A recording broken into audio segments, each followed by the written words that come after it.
You say I make you nervous, a tragedy, I'm a beautiful disaster, a reckoning, you wonder how I got this way. You think I'm someone to be saved, someone to clean up and tame, oh some things never change, never. Assalamualaikum warahmatullahi wabarakatuh. Apa kabar teman-teman semuanya? Udah lama ya kita nggak bertatap muka. Memang selama COVID-19 ini aku selalu pakai masker. Cuma karena ada temannya minta, dibuka dong maskernya. Oke, kali ini kita tidak akan berbincang-bincang mengenai makanan, mengenai jalan-jalan, tapi kita akan berbincang mengenai kesehatan. Soalnya begini, aku walaupun udah nggak praktek lagi, walaupun udah pindah kota, tapi masih ada aja pasienku yang dulu di Serpong, masih ada aja yang berkonsultasi secara online gitu ya, walaupun aku nggak bisa memeriksa mereka, tapi mungkin mereka cuma minta saran, advice gitu ya. Jadi beberapa hari yang lalu aku dapat konsultasi dari seorang pasien. Yang pasien ini memang pasien lama banget ya. Jadi dia, anaknya sampai ke cucunya tuh pasien aku. Jadi aku udah seperti dokter keluarga gitu. Dan dia berkonsultasi mengenai cucunya yang panas, batuk-batuk, nggak sembuh-sembuh, kemudian minta saran dikirim kemana. Kemudian aku tanya anakku di mana dokter paru anak yang ada di sekitar Serpong ya. Kemudian ketemu dokter yang praktek di Rumah Sakit Betsaida. Kesana ternyata cucunya yang berumur berapa ya, sekitar 2 tahun tuh ada cairan di paru-paru. Aku kaget juga ya. Jadi teman pun aku nggak pasti sebenarnya diagnosanya itu apa, tapi ada beberapa kemungkinan ya. Makanya salah satunya adalah TBC pada anak. Maka kali ini kita akan berbincang-bincang mengenai TBC pada anak. Jadi kita mungkin tidak akan membicarakan secara detail ya, tapi secara umum aja. Jadi secara umum apa aja yang harus diwaspadai tentang TBC pada anak. Jadi TBC itu adalah penyakit yang disebabkan oleh bakteri Mycobacterium tuberculosis ya. Jadi TBC atau TB atau TB kita biasa menyebutnya. Jadi TBC pada anak agak berbeda dengan TBC pada orang dewasa ya. Karena kadang-kadang tidak terdiagnosa atau telat terdiagnosa karena gejalanya nggak sama seperti TBC pada orang dewasa. Orang dewasa kan kita tahu batuk-batuk ya, kemudian orangnya kurus, kemudian mungkin sampai batuk darah dan sebagainya, mungkin nafasnya susah, batuknya berdahak dan sebagainya. Tapi pada anak tidak harus selalu begitu. Kadang-kadang tanpa gejala atau cuman kelihatan anaknya malas main ya, kemudian makannya nggak nafsu, habis itu berat badannya tidak naik atau bahkan turun. Kadang-kadang agak anget, sumeng ya istilahnya, agak anget malam atau dekat ke pagi, dan kadang batuk. Jadi nggak selalu batuk gitu ya. Kalau misalnya batuknya juga awalnya nggak terlalu, kemudian batuknya lama, diobatin nggak sembuh-sembuh, diobatin dengan antibiotik biasa nggak sembuh-sembuh, kemudian baru kemungkinan terpikirkan ya. Jadi kadang-kadang mungkin agak telat ya, mungkin dari kalau awal-awal mungkin akan lebih cepat ya bisa diobatin. Jadi mungkin kita bertanya apa bedanya antara TBC anak sama TBC dewasa dari segi lainnya ya. Jadi TBC anak itu jarang menular ke orang lain, jarang menular pada temannya, tapi dia memang dapat tularan dari orang lain, biasanya dari orang dewasa ya. mungkin dari biasanya itu yang berkontak lama, mungkin mbaknya, ibunya, saudaranya dan sebagainya. Jadi yang tinggal serumah gitu biasanya yang menulari. Kenapa TBC pada anak itu tidak bisa, jarang menular kepada temannya? Karena dia tidak bersifat terbuka ya. Jadi penjalarannya di tubuh melalui saluran lim biasanya. Nah, jadi kalau dia batuk pun mungkin tidak akan keluar itu bakterinya ya. Jadi makanya jarang anak-anak itu menularkan TBC, misalnya dia udah TBC jarang menular ke teman-temannya gitu ya. Jadi apa gejala utamanya ya? Jadi TBC ini bisa menyerang hampir seluruh bagian tubuh. Jadi bisa menyerang, memang paling sering itu di paru-paru, tapi bisa juga kelenjar lim, bisa ke sumsum, ke tulang belakang, ke tulang ya, bisa ke kulit, usus, otak dan sebagainya ya. Biasanya otak itu di selaput otak. Jadi kalau misalnya udah lama bercokol di paru-paru, yaitu bisa aja menimbulkan penumpukan cairan di pleura. Di pleura itu adalah selaput dua lapis ya. Yang satunya menempel di paru-paru, satunya menempel di rongga dada. Jadi dalam pleura itu, intrapleura itu ada cairan sedikit untuk pelumas kalau misalnya kita bernafas, jadi paru-parunya tidak bergeser-geser gitu, tidak nyeri ya. Tapi pada kasus-kasus tertentu bisa terbentuk cairan yang lebih banyak, bahkan banyak, paru-parunya seperti tenggelam oleh cairan pleura ya. Ini juga macam-macam. Jadi kalau misalnya bisa juga oleh kanker, bisa oleh infeksi bakteri lain ya, bisa juga oleh TBC. Mungkin itu cairannya akan berbeda-beda. Kalau pada kanker kemungkinan cairannya itu darah. Kalau pada bakteri lain bisa aja cairannya bentuk seperti nanah. Kalau pada TBC biasanya tidak terlalu keruh seperti nanah ya, tapi tidak bening seperti air juga. Pada virus juga biasanya agak bening ya. Dan itu menimbulkan sesek karena paru-parunya seperti tenggelam. Tapi kadang-kadang pleural effusion kita istilahnya, cairan intrapleural itu bisa juga karena gangguan jantung, ginjal, hati dan sebagainya. Tapi itu beda. Jadi itu dari cairan dari pembuluh darah.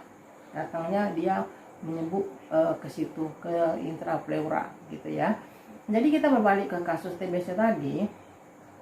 Apa aja harus kita waspadai kalau misalnya anak kita curiga anak kita kena TBC, atau supaya anak kita jangan telat kita mendiagnosa atau memikirkan tentang TBC.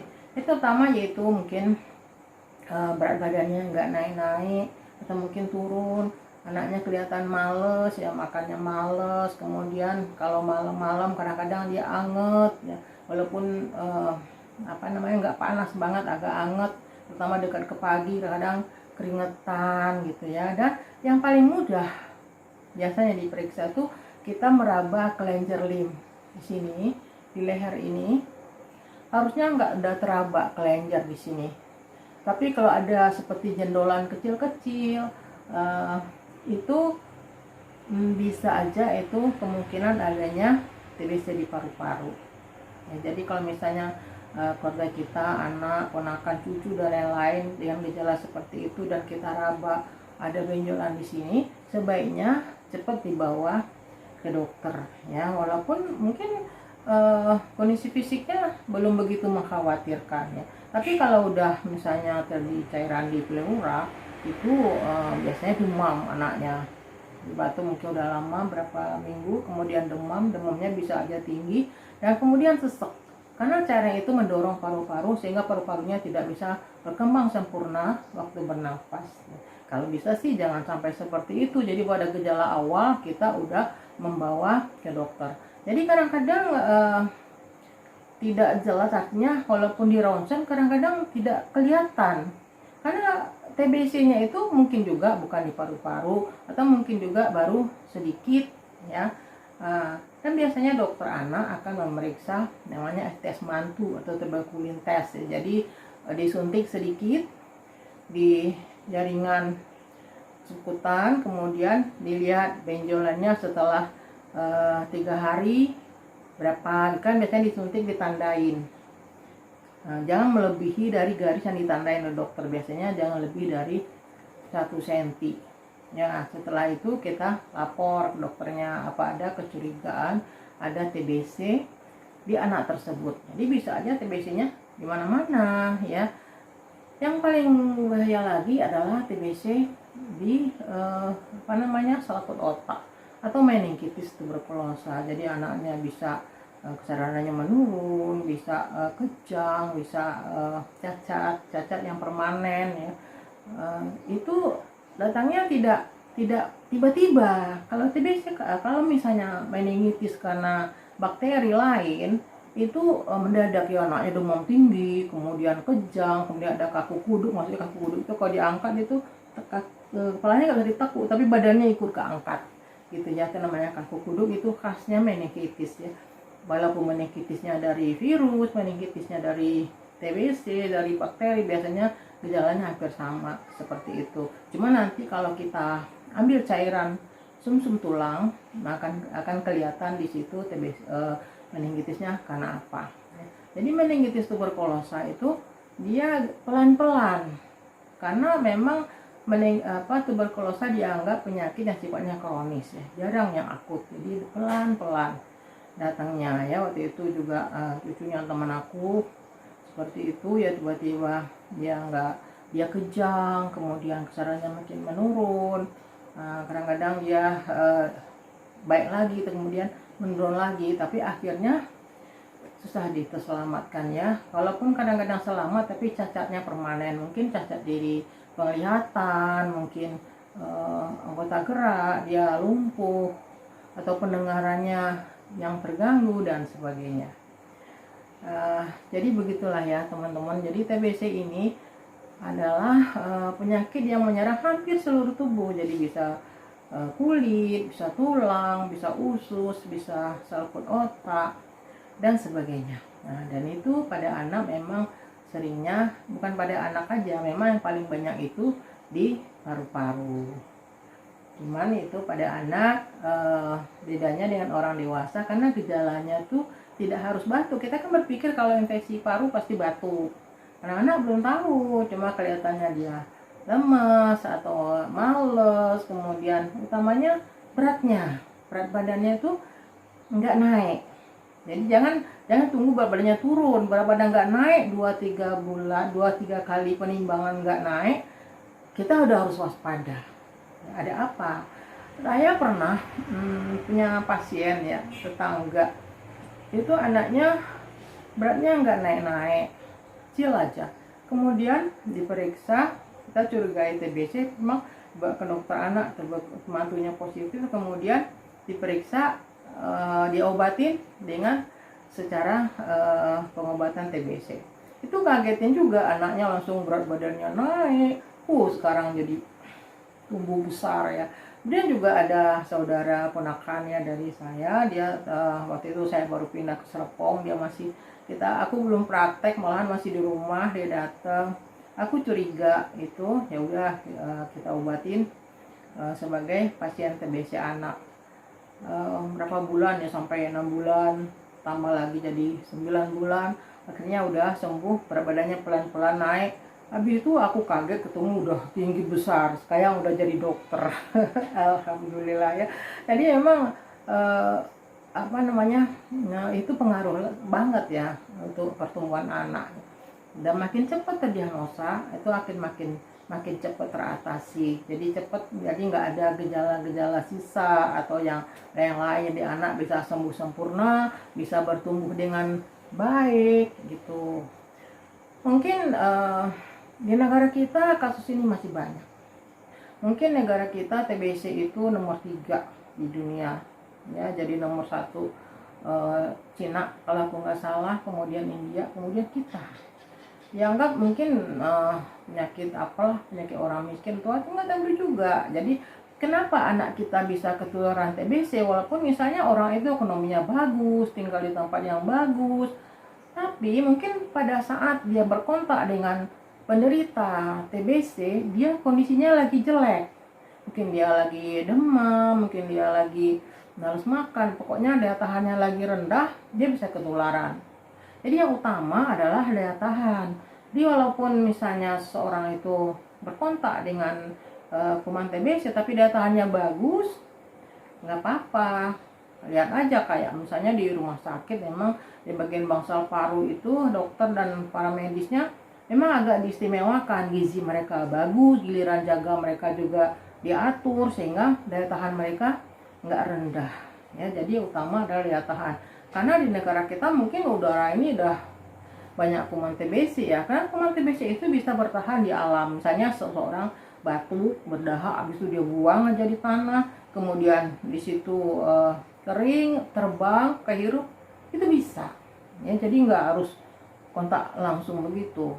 Atau mungkin di ruangan dia batuk-batuk, kemudian dah masuk anak, itu bisa. Jadi makanya orang yang terinfeksi TBC kalau bisa itu ventilasi ruangannya bagus, kemudian cahaya matahari masuk, kemudian dia jangan buang dahak sembarangan.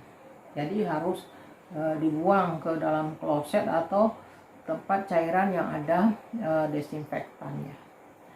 Begitu. Oke teman-teman, jadi begitulah kira-kira gambaran singkat kita mengenai TBC terutama pada anak. Semoga bermanfaat. Semoga anak kita terhindar dari penyakit seperti ini. Dan kita tahu sekarang lagi musimnya COVID-19 ya, itu juga lebih berbahaya untuk orang yang memang udah punya penyakit. Jadi udah punya kelainan paru, kemudian ketularan, itu akan lebih memudahkan atau lebih memberatkan untuk dia, pasien itu ya. Mungkin juga anak-anak kita seperti itu. Mungkin di COVID-19 ini jarang anak-anak kena ya, karena anak-anak kan di rumah nggak berkontak gitu ya. Tapi kalau misalnya anak kita nggak sehat, ada penyakit kronis seperti ini, itu akan memudahkan mereka terinfeksi dengan kondisi yang lebih berat. Oke, sekian dulu ya teman-teman. Kalau ada saran atau pertanyaan silahkan aja nanti diajukan di komen ya. Mudah-mudahan bermanfaat. Emang udah lama nih aku nggak ngomong-ngomong mengenai kesehatan, mungkin sebagian juga udah lupa ya. Tapi aku tersentuh dengan konsultasi dari pasienku itu. Jadi sekarang aku juga nggak bisa memastikan itu TB karena aku nggak lihat ya, aku nggak periksa, jauh jaraknya ribuan kilo ya. Tapi sekurang-kurangnya aku bisa menyarankan apa yang harus dia lakukan. Sampai sekarang aku belum bertanya lagi gimana kondisinya, kemudian usaha terakhirnya apa. Semoga sekarang dia udah sehat walafiat. Oke, semoga kita selalu sehat, semoga kita selalu dalam lindungan Allah Subhanahu wa taala. Semoga omong-omong kita ini bermanfaat. Kalau ada yang salah, yang kurang, aku ucapkan maaf. Dan selamat Hari Raya Idul Fitri. 2 hari lagi insya Allah Hari Raya Idul Fitri. Walaupun kita nggak bisa kemana-mana, nggak bisa silaturahmi, mungkin nggak bisa sholat Id juga, tapi nggak apa-apa. Yang penting kita udah melaksanakan Ramadan dengan baik, insya Allah amal ibadah kita diterima oleh Allah Subhanahu wa taala. Oke teman-teman, assalamualaikum warahmatullahi wabarakatuh.